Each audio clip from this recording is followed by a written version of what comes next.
Hawaii's flowers and plants bring natural beauty into our lives. Floral designs enhance any occasion or location. With diverse microclimates in Hawaii, hundreds of farms and nurseries are able to grow incredible flowers and plants. During the fall of 2024, the Hawaii Floriculture and Nursery Association held a series of presentations, workshops, and tours. Professional floral designers offered their fresh look at principles and mechanics of designing with Hawaii's flowers.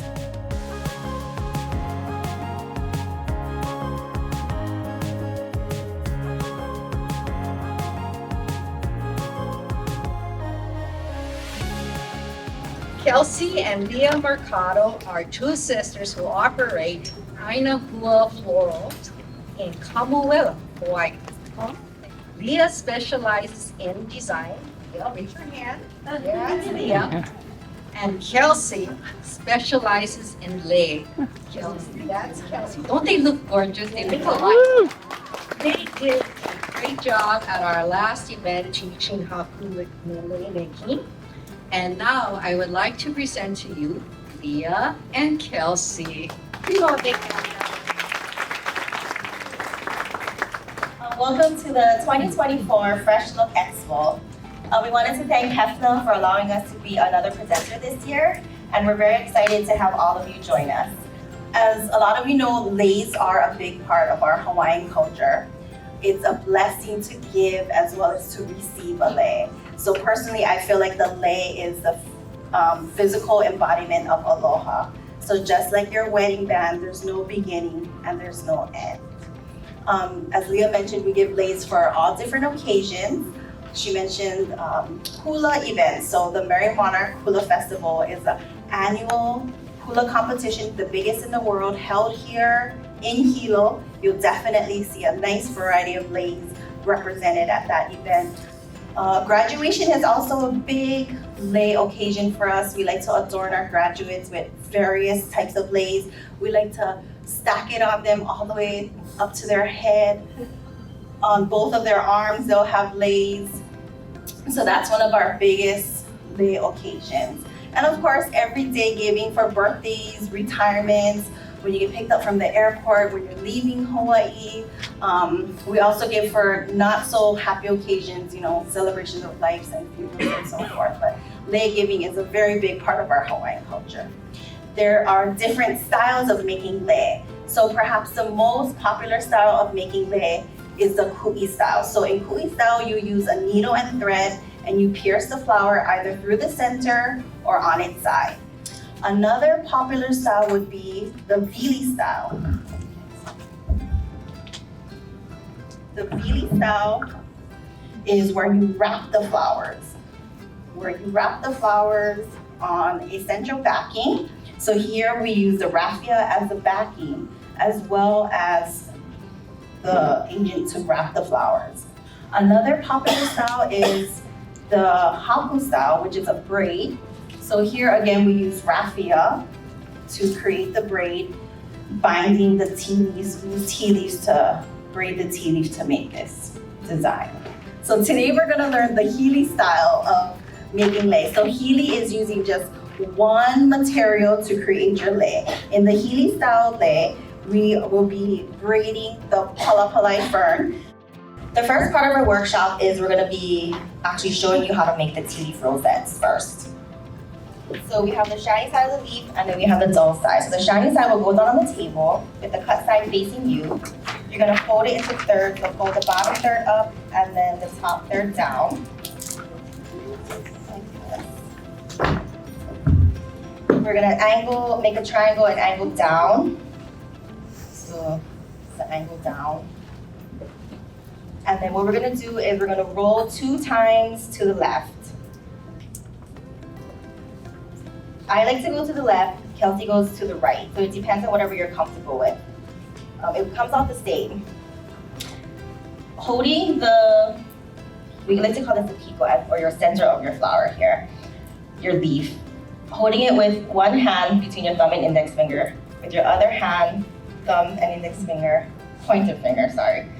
You're gonna flip this back while you rotate towards your finger hand. So you're gonna rotate back and flip towards the middle 2 times. And then you're gonna rotate around to create the rose. Just around the base here. You're gonna keep going until you run out of leaf or towards the end.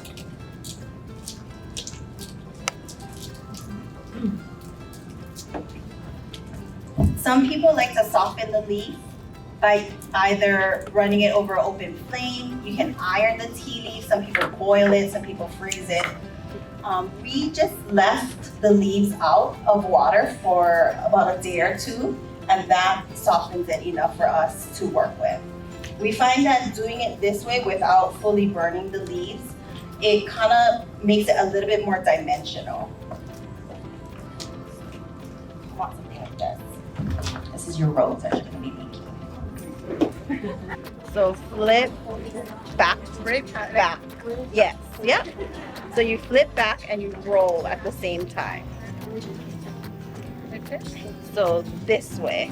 This way? That way, yeah. So flip and roll. And roll in. So that's the key. You have to roll in this side and flip at the same time. These days are running slow. Sunsets and shores far from home. Headlights are shining on the sea. No place on earth I'd rather be. Okay, so we're gonna move on to the second portion of our workshop here, where we're gonna do the Healy style braiding and incorporating the rosettes that you made into your lei here. So to prepare the fern, you're just gonna strip it, just like this.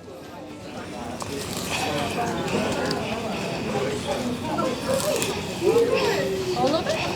All of the bottom, yeah, all of it. So you have the stems. So 10 large leaves. If you have small ones, you can do about 12 to 15. So we're gonna be braiding the palapalai stems together, and that's what's gonna be the back structure of your lei. You're gonna take three of your fronds, line up the tips here, and then we're gonna put a raffia at the top to secure them together. Okay, so once you have your raffia knotted, what you're gonna do is braid the leaves, the stems, like a regular braid. Like a regular braid. Like a regular braid. You want it tight? Tight, yes. Once you have a small segment of braid, you're gonna use the pieces of fern that you ripped off. You're grabbing just 2 pieces of fern. Place it on the middle leg here, and then you're just gonna do 1 turn of your braid To hold the fern in. The important part of doing this lei is to keep your 3 legs separated.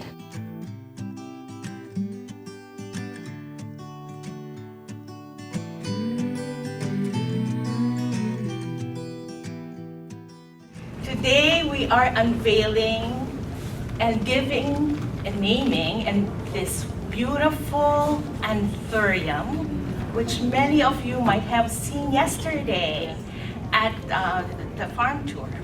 And I know for a fact that some of you have actually designed with this beautiful, unique anthurium with beautiful colors that contain, that connect and work very well with that design. You've heard transition colors or transitioning, and so we are proud to name this unique tulip variety Hitomi Gilliam.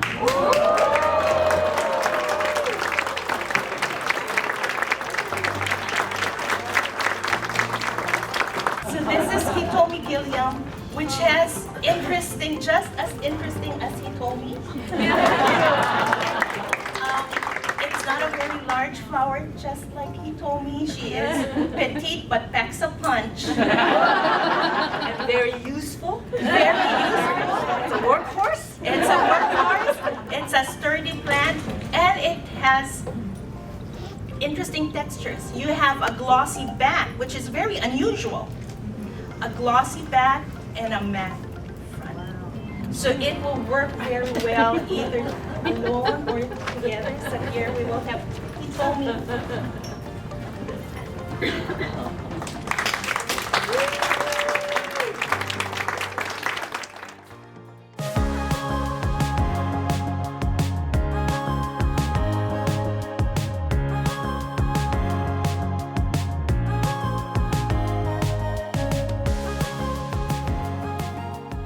So it's my honor now. I'd like to introduce, we have first three designers. So for Hitomi Gilliam, AIFD, to say naming the beautiful anthurium in Hitomi's name is well-deserved would be an understatement.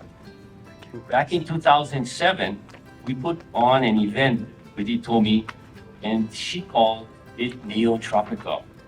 2007, I'm still amazed with that. What people witnessed were floral designs in fresh and innovative looks that changed the way we look and think about tropical design. Hitomi showed us that design possibilities are endless, which leads us today where our featured designers will continue to pursue the possibilities. Lois Hiranaga, AIFD. A big part of Lois's design business is destination weddings. Lois showed us when flowers, Hawaii's flowers, are placed in the hands of creative designers, anything is possible. Sue Tabao Yamaguchi, AIFD EMC, proprietor of Suvi Expressions, which provides great service to celebrity customers, destination weddings, and special events. She has further incorporated into her design her special signature design lei motif that portrays the beauty and elegance of Hawaii. I'd like to turn the stage over to Hitomi, Lois, and Sue. Please give them a round of applause and welcome them on stage. So good morning, everyone. We're so excited to be here to kick off the Fresh Look, our Hefna seminar for this year. We're really excited with the theme, Fresh Look, because over the years, we've been doing a lot of wedding work and really developing the excitement of incorporating tropicals with temperate flowers for wedding work to really popularize that combination. But this year we thought education first. Let's just sort of reel back and let's see how we could teach the art and craft of tropical designing, and in combination with temperates. Like, let's get down to the basics. And that's why we really called it the Fresh Look, the elements and principles of design, so we can go back to applying some of the real fundamentals that are important in being able to do our design more creatively. So I'm going to be working on this. I'm going to show you, this is a chicken wire roll, and I'm going to be showing how to make a chicken wire pillow, which is kind of the substitute for using like foam, so that you can design in water. And also the structure, like this triangular structure here, that becomes the embodiment of the actual shape that I'm going to create. So I'm going to just sort of step down as I have Sue talk about her design, and I'm going to design down here so you can see the whole process, right? Hi, everyone. Good morning. Well, thanks for coming, and I'm really excited to share with you something that has been on my mind for a long time. And the process that I do as far as designing is I get a notebook. My notebook is literally falling apart because that's how much I reference to this. But I draw a lot of my designs in here, my ideas, and I take down notes as far as what am I going to use, how am I going to use it, what's the tools that I need. This is a European design. This is probably an inspiration from Gregor, and a lot of you have seen this before, and maybe some of you have not, but I will actually show you how to make this today. But this is pussy willow on the edge, so I literally glued every piece by hand one by one. So it took me a while to make. In the back here, because the reason why I did is this way is because I wanted to glue. I had a purpose in mind. So it's a flat surface. It's not something that I can buy every day, so I make it. But it consists of wire, and I believe this is either 16 or 18 gauge. And I bundle like maybe 13 or 15, however much grids you want. And then from here, I get twine, I wrap it, I U-glue it, wrap it around, and then I do a spider web. So that's the base of my bouquet. I glued a little bit of hina on the bottom, and then I put my orchids on top. So that way it adheres to something better, so it doesn't fall off. So this is actually my welcome piece to all of you to Hawaii. I thought I would start with this piece because leis mean aloha, and the guests that come, that's what they think of Hawaii. It's quintessential Hawaii. And also the color of this piece is very tropical, and it just gives you that mood. I'm gonna explain a little bit about the different flowers and the style. It's not all just the traditional style of stringing leis. Now you see contemporaries mixing leis in combination, and it's about looking at flowers at the individual sections of the flower, not necessarily the flower in front of you. You might, in this case, this is crown flower, and actually called crown flower because it was Queen Liliuokalani's favorite flower. So that's how they got the name crown flower. These are the University of Hawaii dendrobians, and it's actually sown in a double style. So it would take 2 to 3 times, probably 150 blooms, because a single lei would take about 50 to 55 blooms. So this is my piece to you all. Welcome to the program, and welcome to Hawaii for the first timers. Curculigo is its botanical name, but we call it whaleback in Hawaii.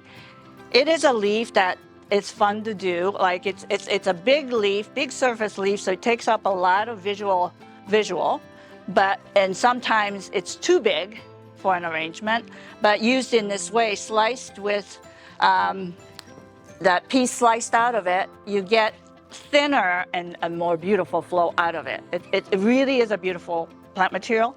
You just slit into this and then just peel back. It's just like aspidistra. It behaves the same way because it has a venation that allows for peeling back in a very longitudinal way. But what it definitely needs water. Like you can't leave it out of water. It starts to curl up, dry, and it doesn't look good after a while. So I'm actually just stabbing in. Like this is what's great about this is you can just stab in the water tube wherever you need it, because the cell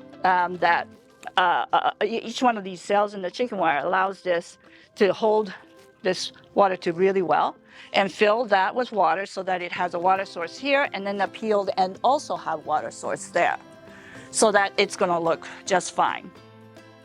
It's been 17 years that I met Eric. It's been a long journey, and we've shared many events, and probably the most memorable one was the one he mentioned at Alan Wong's, because it was a food and flower event mixed pairing with food, really good food. And we did arrangements with fruits and vegetables and things like that. And this piece goes back to that, and I think it's very tropical. On this side, we have the pincushions, we have a sexy orange, star fruit. I even brought the mangoes from Maui, and we've got some rambutan sheltered under this beautiful specimen Rowackianum. Here now you can see what happens with the beautiful globas. You saw these at Colton's place, Plant Group Hawaii. This was hand carried, so it was cut on Sunday. So you get an idea of longevity. But it really just softens the boldness of our tropical flowers. And I just love these ornamental bananas. But what I find for installation, especially like when you're doing a presentation and you want to wow the audience, It's like when you build a structure like this, sometimes it just drop, because it's all the grids right there, and you can place it anywhere you want.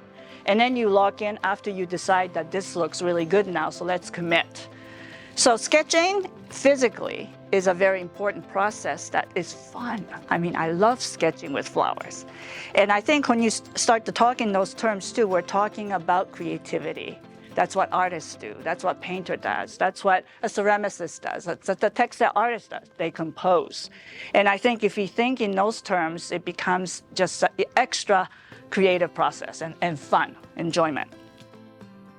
So I have a structure that I got from Europe. I incorporated leis because I love to work with leis a lot. So these are, what I used was Kuhuna okala, which is mangrove. The calyx of the mangrove. But usually we use this as leis, but I had them wired. And so how I did this was I started with the heavy gauge wire, and I just crunched it up, and then I started tying it. I actually bent on the heavy gauge wire, so that way it holds just like how it's holding on this. So that's how it's holding, it's just bent and crimped. But this, because it's on the wire, I can control the bend as much as I want. I can even make rings with this. The other flower I use is just mums, regular mums. I loved it because of the texture. Again, it's wired. I can control the bend. And you can make leis with this too. It's just stringing leis however you want. And because the mums have different stages, you can actually do like some that are thick, some that are thin. You know, those very contemporary new age leis right now. You can be very creative. You can actually combine these if you wanted to. Have some of this and then have some of the mums at the end. It's very creative. And then I added some of this phalaenopsis that I brought over from Oahu. I went to the back. But you can go as high, as big as you want, as small as you want. Every time I have a lot of flowers, I'm posting these flower crowns. But you can see how it starts to come about. So the whole, this is such a far cry from what my art is. But what I found out with my art, it's a very narrow area. There's people who like it, and then most people in the flower business say there's not enough flower in it. Well, let me show you. I know how to design with a lot of flowers if I have it.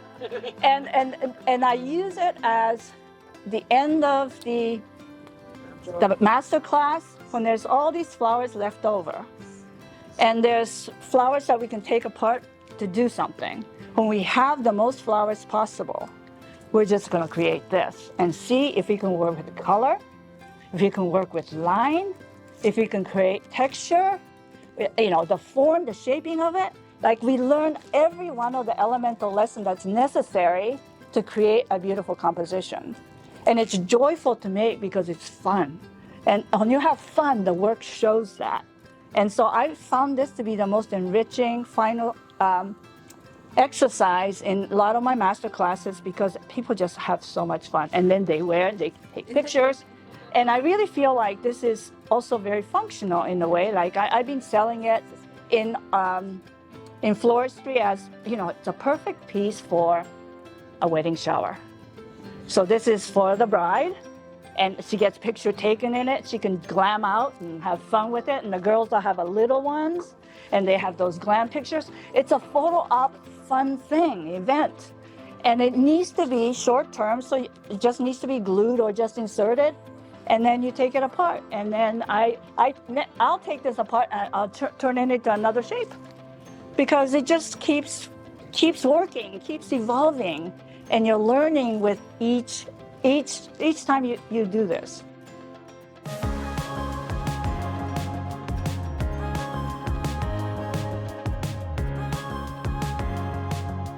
Well, I have the honor and privilege of introducing the next presenter. He is a world-renowned ambassador of the floral industry.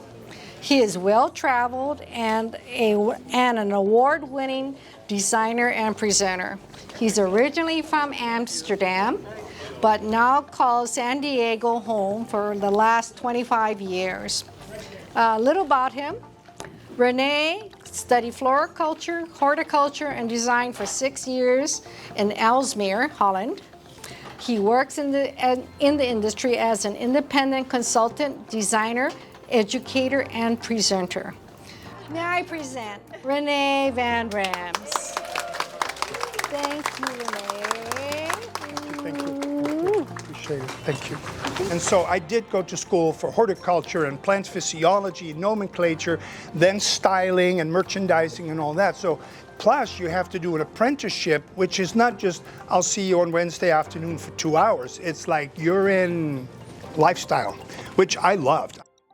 So this first arrangement, you'll see quite a bit of what I call high style design, where you're going vertically because most of nature goes up, right?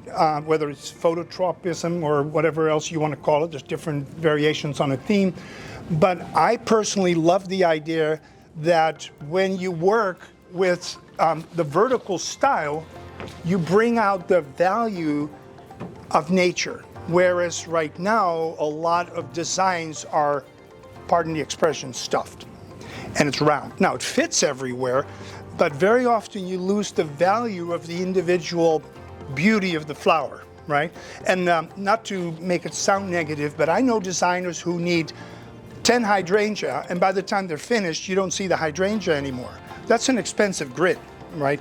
So you'll see that in this design style, the negative space that's in here creates the arrangement, right? And then I am pretty, I would say personally pretty attracted to monochromatic or analogous color combinations. The other thing that I'm big on is the manipulation of the product. So if there is like this bamboo had a lot more foliage on it, but I needed the line. I really needed this line. If I would have left the foliage on, it would have looked like a flower arrangement, right? So this creating something a little different, and of course the spadexes really help, right? Because they're all going up. So this is a perfect exercise in vertical design for like a counter or, I mean, this in a hotel, they would love it because it's not in the way, right? Check-in counter and so on. So anyway, there is the first arrangement. Thank you. Thank you. So even though I love the height of all the heliconias, I love to create the sculpture. The other thing that you'll see, and this is specifically in European design, and you're going to do it in the workshop if you signed up for that, we're big on depth. So instead of putting these two together, I created the negative space in between it, but parallel, so that it gives you that 3D effect. And if we had a spotlight on this, it would actually come towards you, right? It's very inviting. And then I thought, you know what? Instead of going vertical, I thought, let's do something more horizontal. So there's a repeat of texture, and yet the color goes through. So I usually don't do one-sided arrangements because you never know where they end up. I tend to, yes, it takes a little bit of work, and whether this is the front, right, or that's the front. If this is sitting on a really nice long cocktail table, you can sit at any spot and enjoy the sculptureness of it, right? So this is very centrifugal in a way, you know, where it just goes round and round and around. It's very sculptural.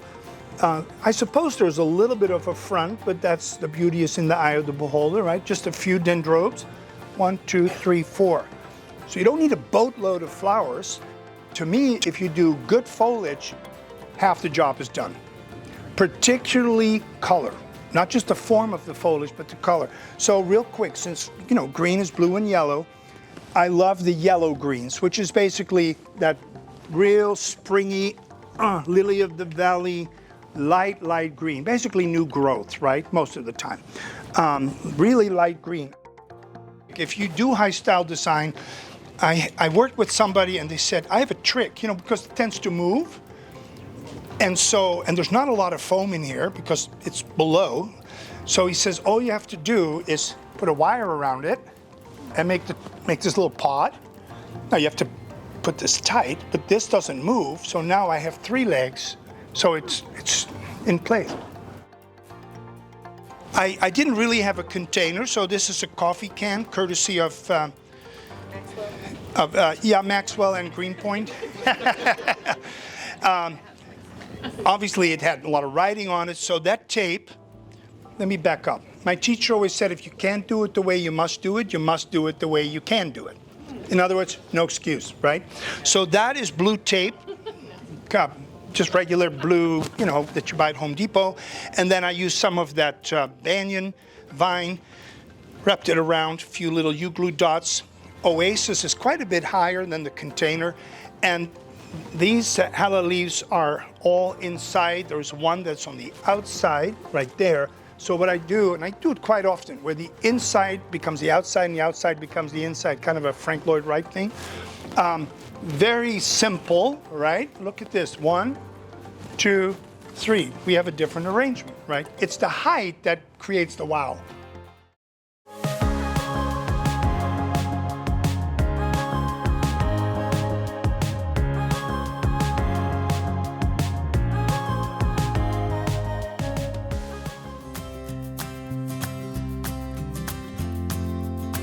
Jeffrey Newman, the owner of Newman's Nursery. I've been farming since I was pretty young. I started this out from nothing. So I've been doing this for 38 years. So currently I only grow potted orchids. Nobile dendrobiums, Cattleya orchids, lady slippers, a little bit of regular dendrobiums, but we're getting out of that, and Paphiopedilums. Pretty much, like I said, the nobiles, they're very difficult to grow. And I developed a technique years ago where I can bloom them on a year-round basis, pretty much. And like I said, I'm one of a few. Maybe there's 1 or 2 people that grow them in the United States. But we have all the different colors and that. This lasts at least a month. I developed some new varieties of Grammatophyllum that are my own.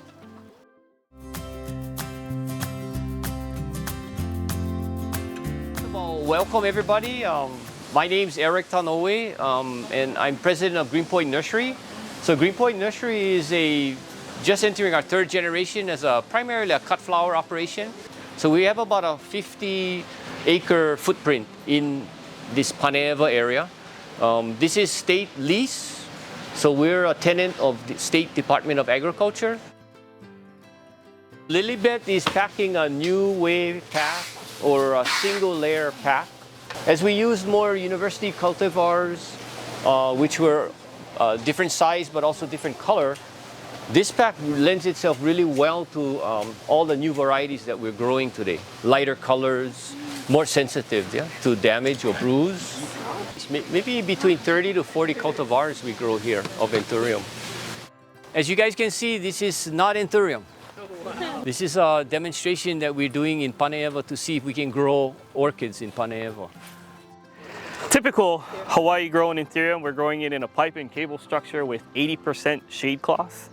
Right now, everything you see is planted in the ground in 100% volcanic cinder. One thing how we plant our plants is we rely on tissue cultured material. So we estimate about 35 to 40,000 stems a week, yeah. And that's by hand?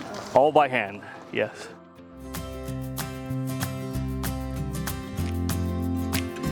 Before coming to our humble abode, kind of messy, but you know, we've been here for 34 years, you know, so this used to be a banana farm. So we had to knock down all the bananas. Fortunately, my oldest, Royanne, she continued, and my son too participates in we have a nursery at my house too. So I did all the hybridizing at my other place. And the breeding process, record keeping is very important, you know. If you look over here, can you see all the different size plants? And you see the ones with the inflorescence, the flower. So some genera of bromeliads are night bloomers, some are day bloomers, some are midday bloomers, some bloom differently in the winter, the summer. So it's a variation of blooming. So you gotta know when to pollinate and what is receptive to pollen. Temperature makes a difference. If you look on this side, I don't know if you can see, but you see those tags on the plants. You see, there's a lot of tags. Now, every tag is a plant that's being crossed, and we have a numeric system.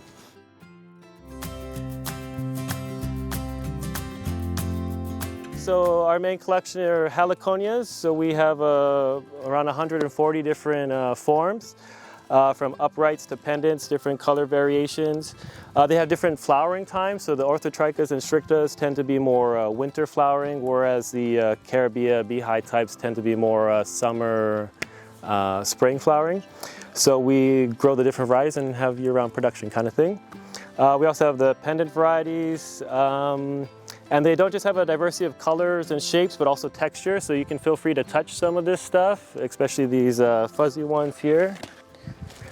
It's a plant you can pet, if you'd like. Right here is Heliconia chartacea, sexy scarlet. People know sexy pink, so this is a variation of that. It has more compact blooms and a more contrasting color on the inflorescence, and it's much easier to grow, so that's why we produce a lot more of this one instead of the sexy pink. We have the beehives. We have a number of unnamed varieties that we haven't introduced yet, varying in different colors, shapes, sizes. This here is the classic avapuhi, shampoo ginger, right? So this has the fragrance that you can use for a shampoo. We have curcuma.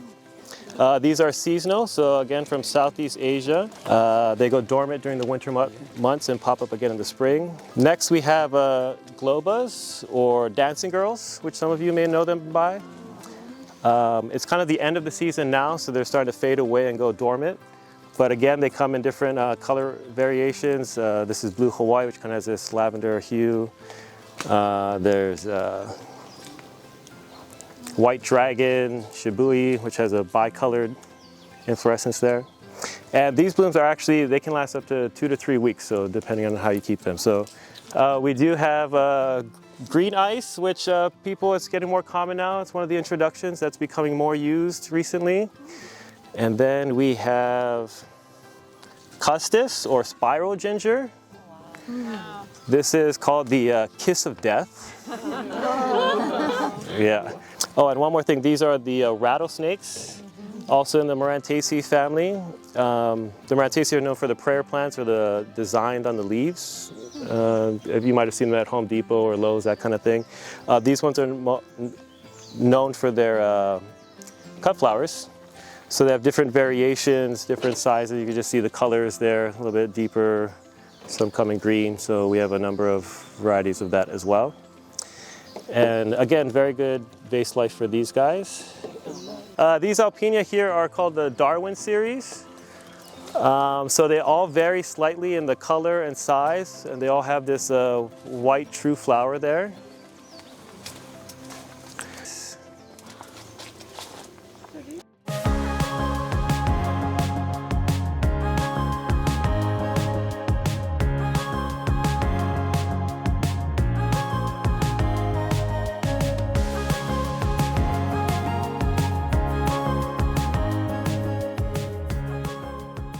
Phil and Kathy Rulota, AIFD.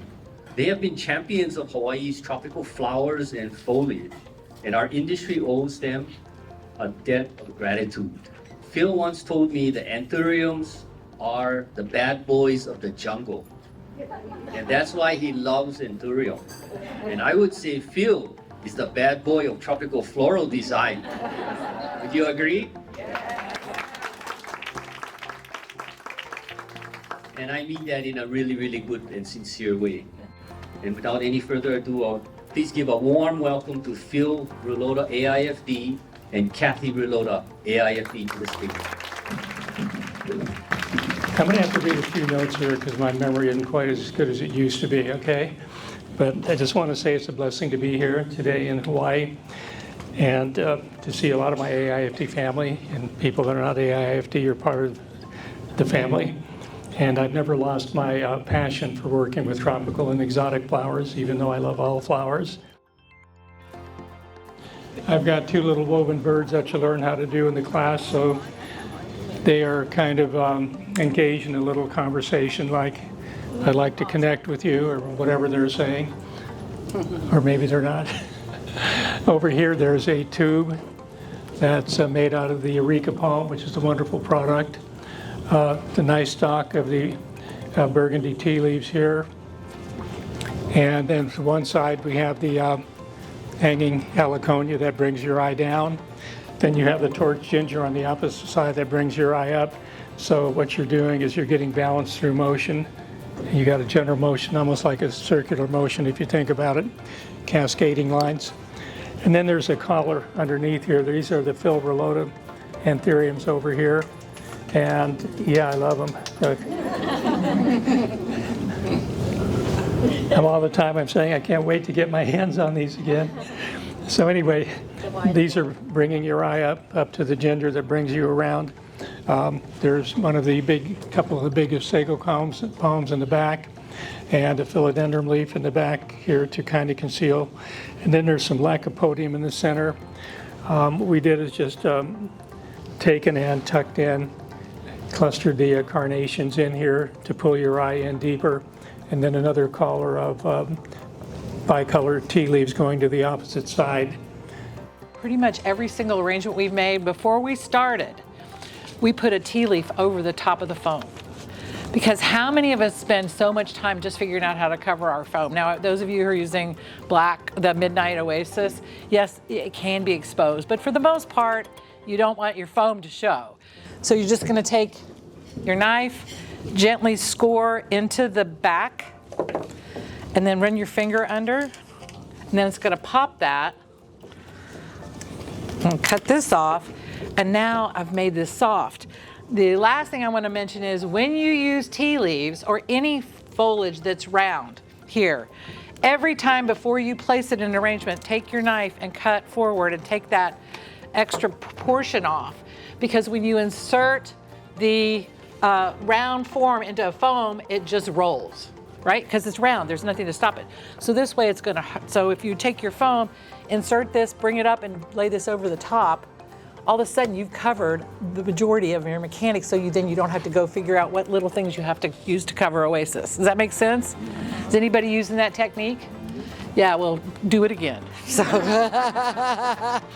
perfect. I love to use the lime green.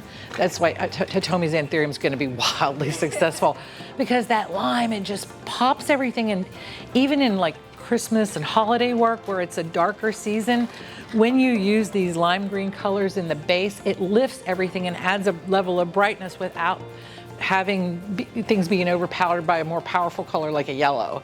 So just the basing, and then of course lots of textures here with the green ball dianthus.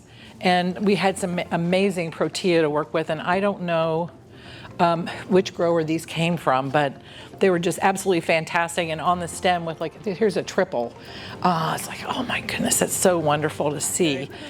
So this is a nautilus shell here, and we'll do these in class with the Eureka palm.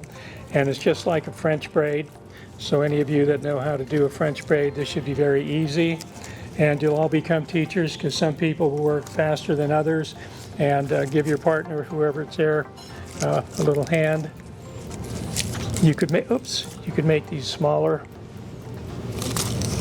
or you can make these 8-10 foot long. The nice thing about Eureka is that it's very pliant and it holds up really well. It dries beautifully. If you use some other types of foliage to do this work, you can get it done, but it tends to disintegrate over time.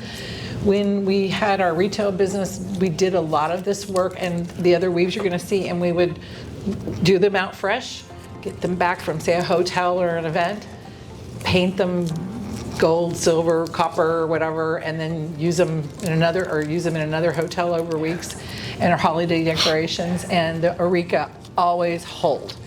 They are just fantastic. So you make the investment of the time one time, and especially if you're doing event work, you can just recycle them and reuse them over and over again. Einstein said, don't aim to be a person of success, but a person of value. And when you add value to people's lives, you are a success.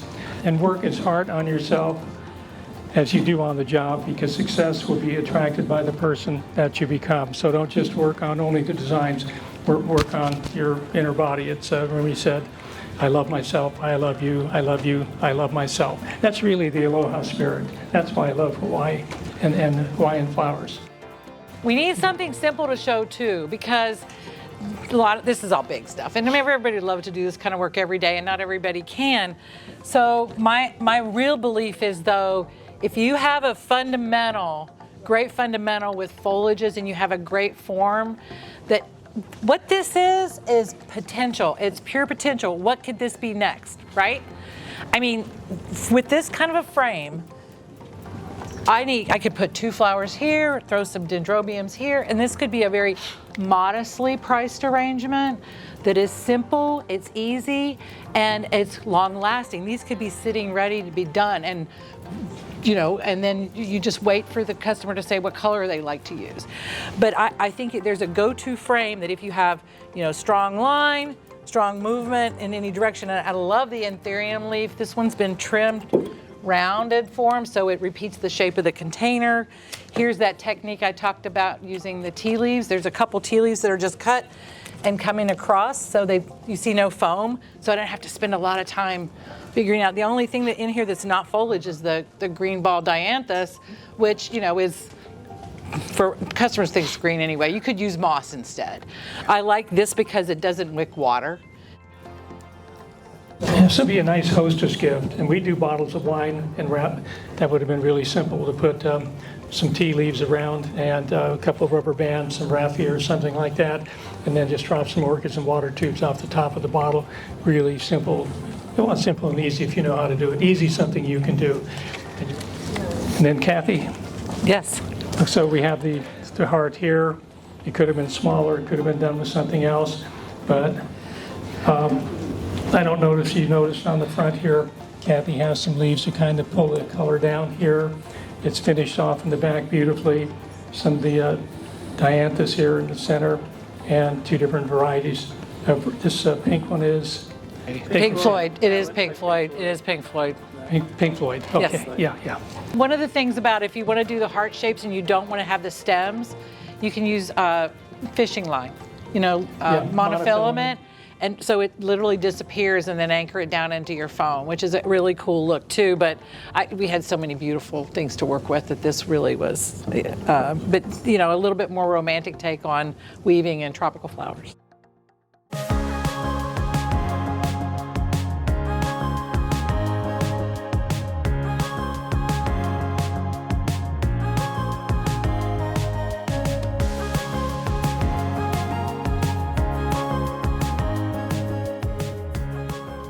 My job now is to introduce Lee Romanowski. Lee has 30 plus years in the industry. She is an out-of-box thinker. In 2000, she founded Designing on the Edge, introducing Lee. I gotta stop. Thank you. Thank you. Wow, I'm pretty excited to be here. I'm pretty honored to be here. I have always wanted to come to Hawaii. I'm turning 60 in 12 days. Or, as I like to call it, my 21st anniversary of my 39th rotation around the sun. Just sounds better. So I wanted to come here, walk the land a bit, and maybe some of you saw me out there walking through, picking up stuff, making piles, like the Grinch. Because I feel like I'm kind of stealing, but it washed up, so maybe it's okay that I take this. Too often we're so busy with our lives that we don't really look to see what's around us. So take a moment, just clear your head, look at things. Look at things not the way they are, but what they could possibly be. Look at the potential. Something could be done differently with it. This is how we did this.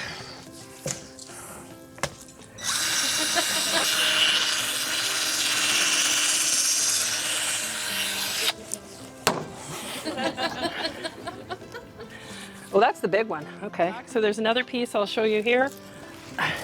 Same material, but there are two back to back, and what's holding them together is drilling through and adding the thin dowel. And the dowel, because this is still a little bit wet, what happens with wood and water?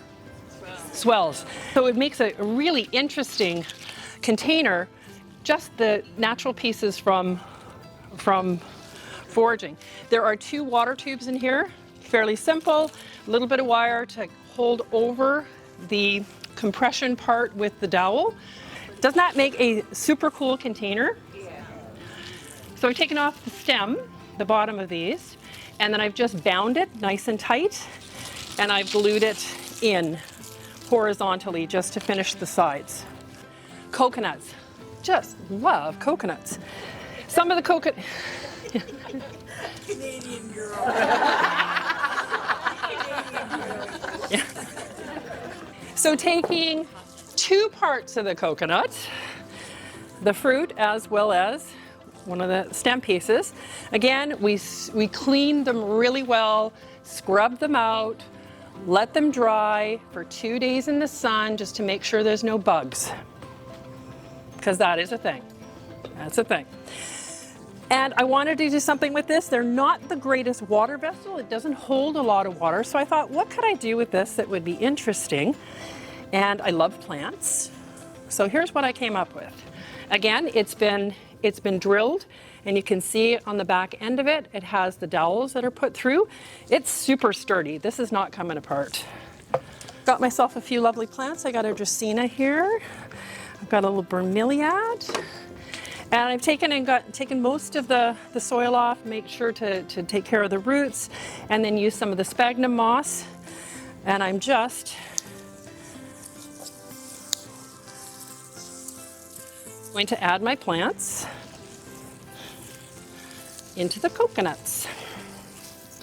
So now this becomes truly an organic structure.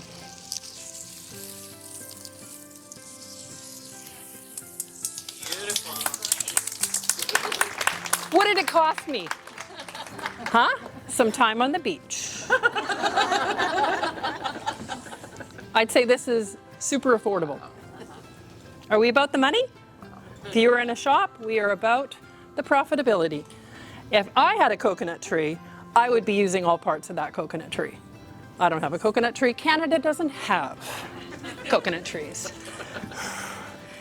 Another piece that was found on the beach, this right here. This is one piece of wood, and I wasn't sure what I was going to do with it. I wasn't sure if I was going to attach it and then have things hanging from it. But then somebody offered me the heliconia, and I went, know what I'm doing now. This is a bowl from Target. It's a serving bowl or a fruit bowl. And I went, that is a natural material, except the metal handles. And I thought, this is a great piece. This is a great piece that when it's done, it can be used again. You're not going to throw this container out. It has great potential to be in your house. So don't throw it out. How is this made? Who knows what compression is? Rock against a hard place. When you have compression on two sides, things are super strong. So how it's done, again, not rocket science. Maybe it should be. So where the handles are attached, I've inserted this through and then pushed it and wedged it in the Y, in the break. So think about the framework of a house is the same thing as the structural piece. That is the house of your design. This is all the adornments and the decorations and the decorating of the house is right there. Coconuts. Ta-da! We're done. Yeah. And like I said, they were leaking, so there is, if I can pull one of these out. Nope, not that one. You're coming out. It's a cluster of three. It's a cluster of 3 water tubes with a nice strong elastic band. And again, the compression holds it in place. So wouldn't this be a fun thing just to have? Bromeliad is my favorite plant in the whole world. Do a lot of event work, and I think bromeliads need to be used so much more often. It is its own natural water source, using the vessels, the chambers, designing right out of the chambers of the plant itself. These have been covered with, again, what was forged from the palm tree on the boulevard. Again, designing literally out of the plant. Inflorescence found on the beach. I brought one metal stand with a spike. I drilled into the inflorescence and I've impaled the spike onto said inflorescence. This is a piece of, it's a banana palm, I don't know what it is, but I've just covered a little bit of U-glue to cover the stand because the stand did not look organic at all, but it needed something structural to hold it. I just want to mask what the actual base is. Added in a few water tubes. These are that little fruit that have opened up. They're just so much fun, right? So this piece can actually be an art piece that you can have in your house. A few little additions to it.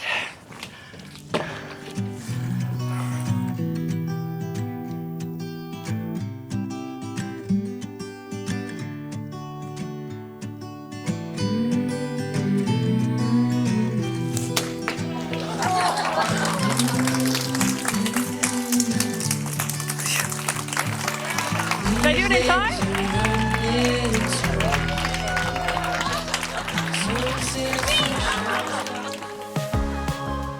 Vibrant flowers and plants are grown with aloha at family-owned farms and nurseries across Hawaii. Using locally grown flowers and plants helps avoid accidental imports of invasive pests that can be harmful to the islands and Hawaii's agricultural economy. A flower and plant guide with photos and information on hundreds of varieties is available from the Hawaii Floriculture and Nursery Association. To request a copy, send an email to orderhawaiineotropicaguide@gmail.com. Take a fresh look at creative floral designs made with flowers and plants grown in Hawaii.